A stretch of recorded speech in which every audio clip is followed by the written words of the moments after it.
Alright gamers, I'm back. A little bit earlier than I wanted to be, because I was sitting in my room here in the research and development facility when I saw a video pop up of our rival, the capitalist Scum Mojave Ranger, landing on Minimus. Now I don't like this very much, so rather than doing the one space race video a week that I was going to do, I'm going to Eve and Minimus in this video.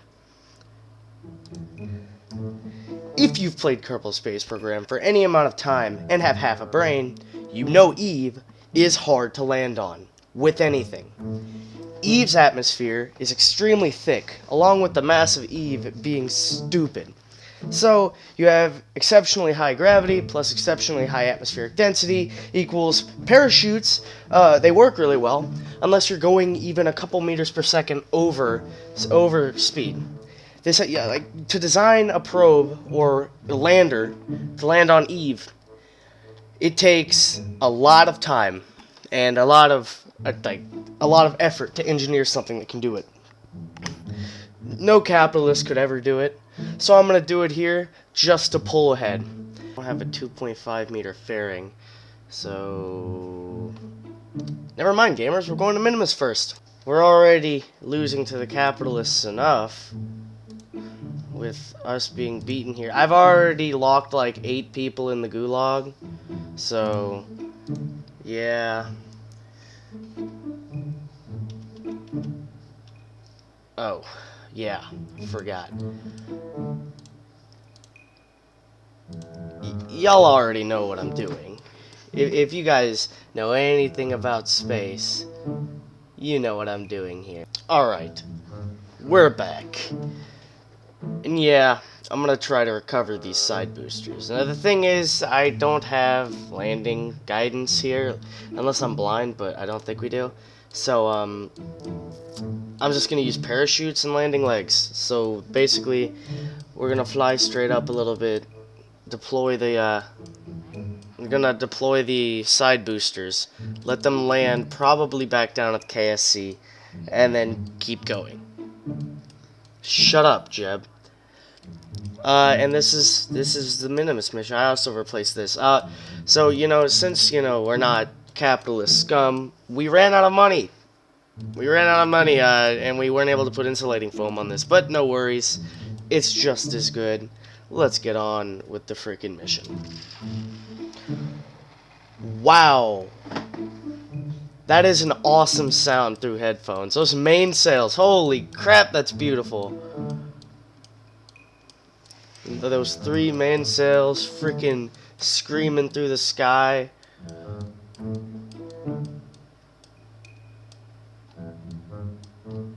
That's real plume, I think. That gives me the awesome exhaust sounds, so mod suggestion right there, I guess.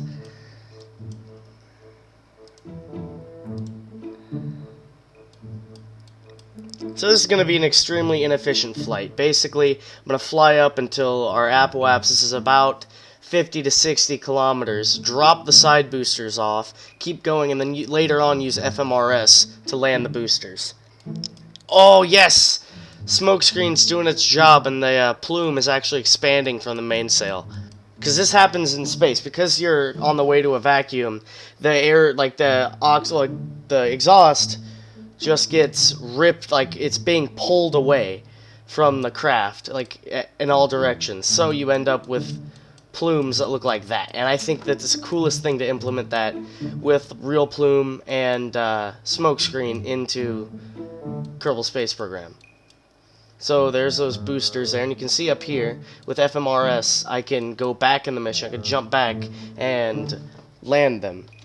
And stable enough orbit. I'll get up to 100,000 on the periapsis and attempt to land the Min-X2 probes, the side boosters on the ground. They do have a little bit extra fuel in them, so I can propulsively land slightly if and when I need to. And you can see that center stage just pulls away here, and these side boosters, I'm going to re-enter them.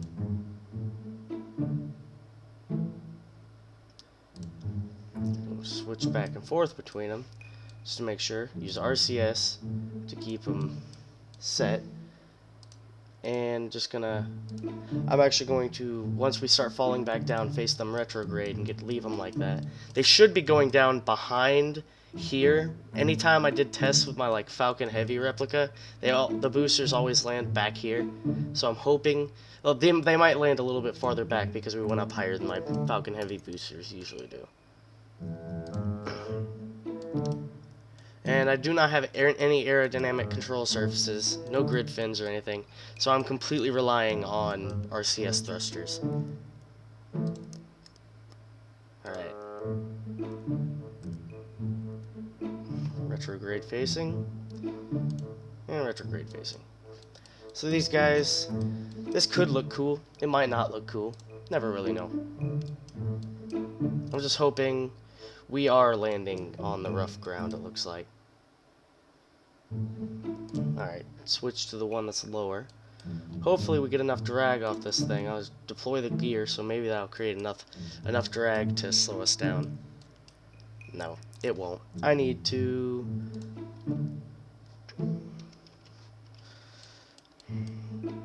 burn these engines.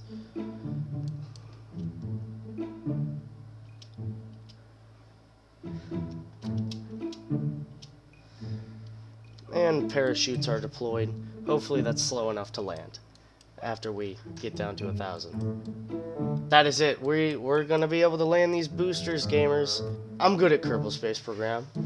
Don't even tell me I'm not. Freaking. So yeah, that's another first. Beat you to it, capitalist. And just wait till the last second, just like SpaceX does. And I've landed the side boosters. The center core won't be landed, but honestly, who cares? Alright, and I am... my trajectory... well, not right. My face... I'm facing prograde relative to my maneuver node, which will be directly prograde when I get there. And as you can see, it's pretty much the same rule with Minimus. You see it, you start burning. But honestly, I could burn now and probably get an encounter with the moon. Was that it? So, I don't know what that was, but we hardly touched Minimus's gravity at all. So I have no idea what just happened, but it did not show me us touching Minimus. Wait, what? What? Okay, that's trippy. Okay, so that's a weird thing. I've never seen that happen before. I'm not complaining. Let's get freaking circularized. Burn retrograde till we're settled right on the edge. So we can now that we're out, like, there we go. The engine's already started. And we want to turn straight up. Once we take off, we want to go to the 90 degree, 90 on the nav ball. So, as stated, it really doesn't matter how fast you're going on Minimus. It takes no effort to slow down at all.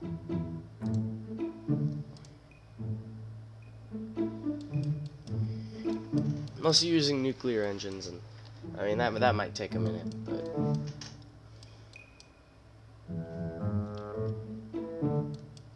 starting the burn real quick, just to get us to where we'll be falling with a little less horizontal velocity. Because I don't like horizontal velocity. That stuff sucks. Trying to land with that doesn't work.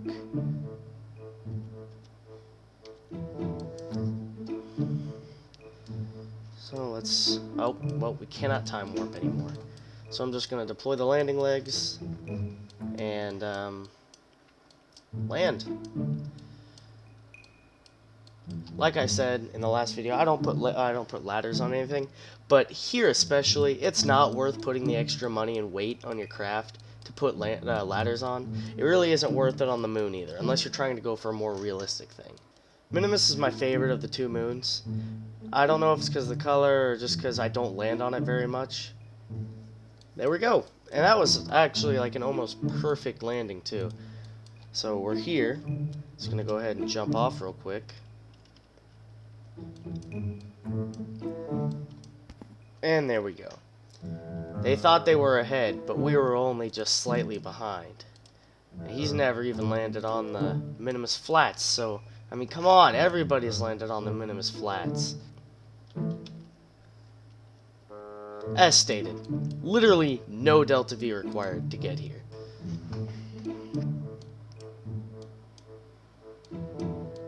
You can see we're coming in at about 3.2 kilometers per second. So yeah, it's kind of really fast. Use my reaction wheels to try and spin it around as much so we don't burn up something important. So this time I brought better chutes.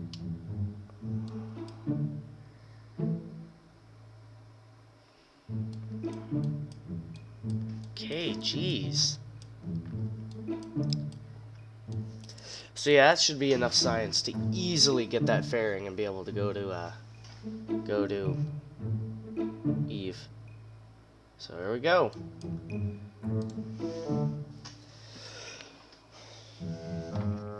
So in this video alone, all the world first we've done, well, not world, we were the first people to land on the Minimus flats, the best part of Minimus. We were the first people to land boosters and recover them. And, I don't know, well, that's about it. Yeah. Yeah. Holy crap. Oh, we could buy half the tech tree. Holy crap, bro.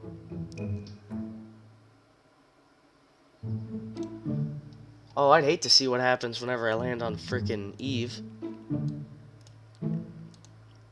So yeah, so the couple things I was looking for. There's like KOS modules. A couple things I was looking for. Alright, where is this? It's in, it's where the fairings are.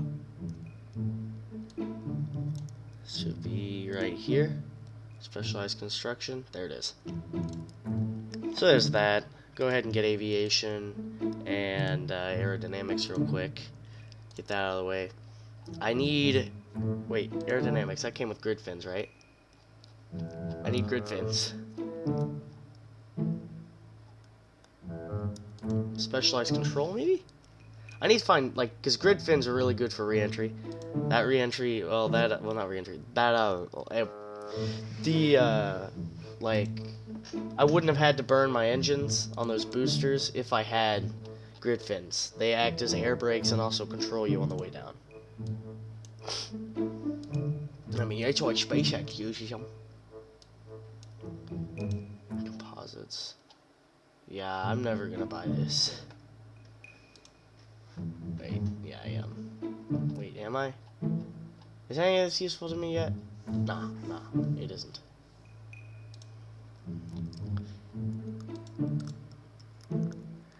So, I'm gonna save this and get very heavy rocketry next.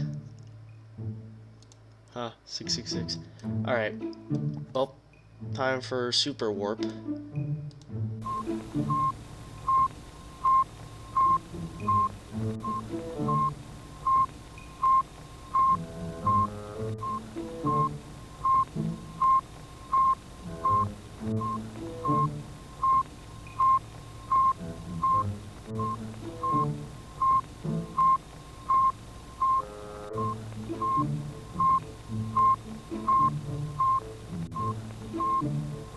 Now, I'm just kind of hoping that the lander doesn't explode.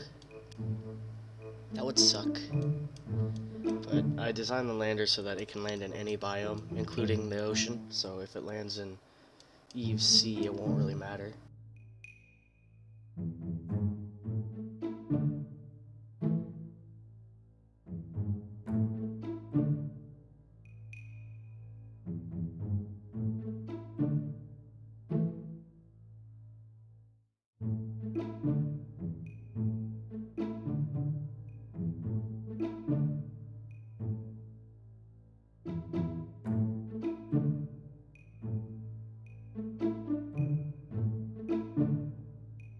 and I have put an unmanned craft on Eve.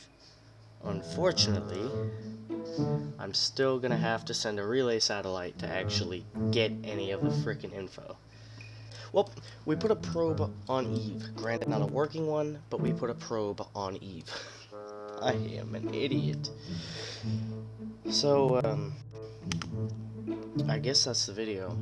I still have not scienced any data from the surface of Eve. And, let me know, and I have to do that again, do this whole thing again next episode.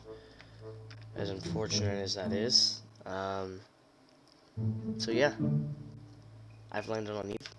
I'm beating the capitalist scum. I'll see you next time when we launch a telescope to view every planet in the solar system. And we, launch probably a probe mission to Duna. See you guys.